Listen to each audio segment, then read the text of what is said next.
Martino. L'opinion populaire.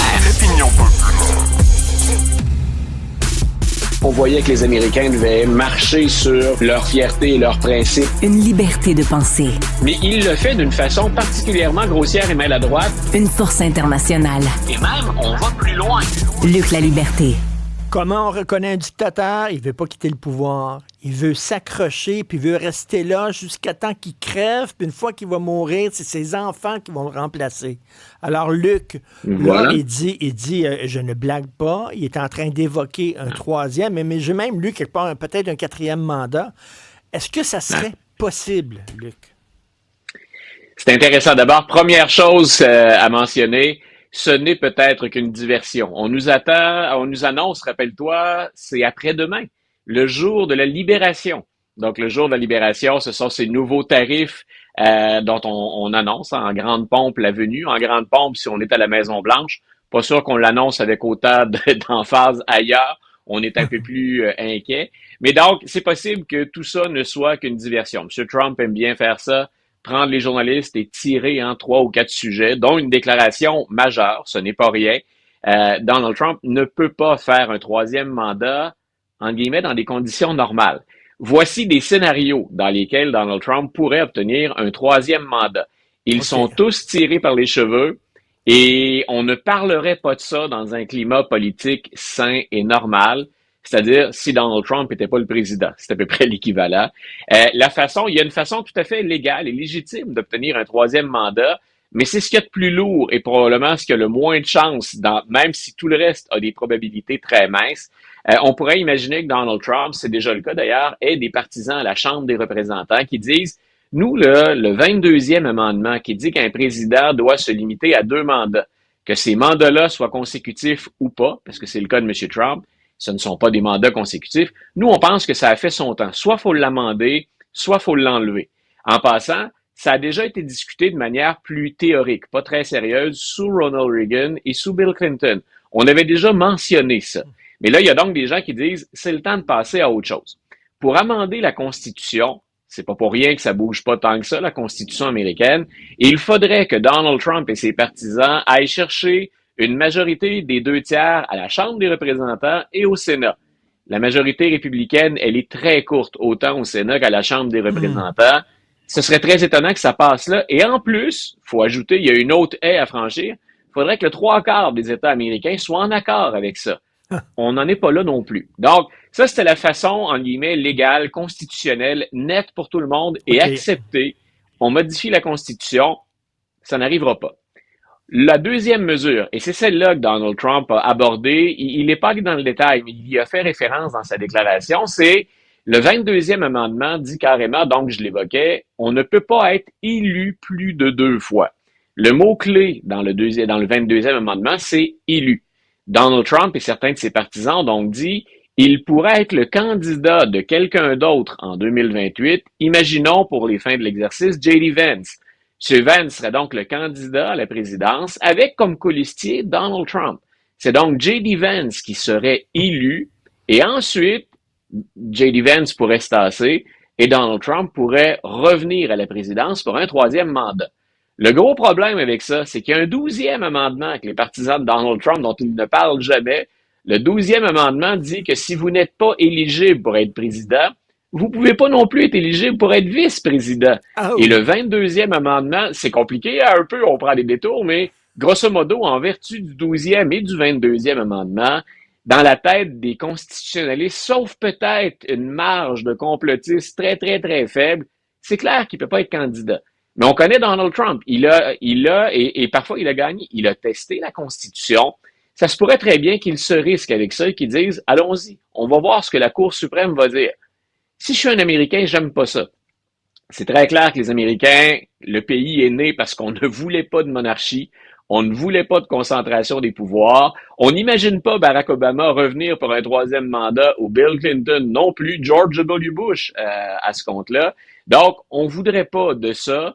En même temps, rien ne dit que Donald Trump ne pourrait pas l'essayer. Mais je répète, c'est à toute fin pratique convenu pour tous les experts en Constitution. Le cumul des 22e et 12e amendements, ça discrédite Donald Trump. Il ne peut pas être là. Le 3e scénario, c'est le pire. c'est celui dont on a vu une toute petite partie le 6 janvier 2021. Et c'est ce que tu évoquais pour introduire le sujet. Est-ce que Donald Trump pourrait dire, moi, je pars pas. Donc, je reste ici. Je refuse finalement de céder le pouvoir. Et là, littéralement, c'est de compléter ou de débuter un coup d'État. Et ça aussi, comme exercice théorique, moi en classe, je vais trouver ça absolument fascinant. Si je suis un Américain ou un proche voisin, ce que nous sommes, pas sûr que je veux ça, un coup d'État dans le pays voisin en termes d'instabilité, mais en termes de conflit, de violence potentielle. Donc, dans les trois cas, peu importe ce que je viens d'évoquer, c'est tiré par les cheveux. C'est le genre de choses dont on jasait en théorie en prenant une bière ou quelque chose de plus fort pour que ça descende mieux. Mais c'est pas le genre de choses que dans la réalité on envisageait ou dans la pratique on envisageait. Mais comme tu dis, avec Trump, tout est possible. Ouais. On est arrivé, on est dans une réalité alternative, là. Alors, puis il dit qu'il Ce sont des faits alternatifs. Pas, voilà. Mais en même temps, M. Trump nous a souvent dit ça, qu'il blaguait, qu'il ne blaguait pas ou qu'il ne niaisait pas. Je répète, on a beaucoup de grosses nouvelles ces jours-ci aux États-Unis. Il y en a peu qui sont favorables à Donald Trump, que ça passe par Vladimir Poutine, par les tarifs, par la remise en question là, de la sécurité des communications du fameux comité là, qui bombardait le Yémen ou les Houthis. Il y a beaucoup de choses qui tournent autour de la Maison-Blanche ces jours-ci. Est-ce que M. Trump n'a pas tout simplement décidé de lancer à la meute journalistique un autre morceau pour en divertir un certain groupe et les écarter un peu des sujets plus compromettants? Avec Donald Trump, il faut aussi envisager cette alternative-là. Alors là, je parle à l'historien. 31 mars 1774, c'est une date importante dans l'histoire des États-Unis. C'est le Boston Tea Party. Alors, explique-nous, c'était quoi? Précision, en fait. On est après le Boston Tea Party. C'est la réaction de l'Angleterre. Et c'est là, en fait, où, dans la tête de nombreux colons américains, l'idée de devenir indépendant, ça devient quelque chose qui n'est pas juste marginal. C'est faut se rappeler, il y a peut-être plein de gens qui nous écoutent qui ont appris ça à l'école, le fameux Boston Tea Party, le pas de taxation sans représentation. L'Angleterre voulait sauver une de ses compagnies qui était déficitaire. On l'envoie dans le port de Boston, on lui confie le monopole du commerce du thé. Et ça entre en contravention avec les habitudes des gens qui vivent dans le nord des États-Unis, à l'époque, dans les colonies, qui font déjà du commerce, qui le font, on triche un peu avec les règles de l'époque, mais on le fait de façon autonome. L'Angleterre dit non, là, le commerce du thé, vous faites plus ça, c'est cette compagnie-là.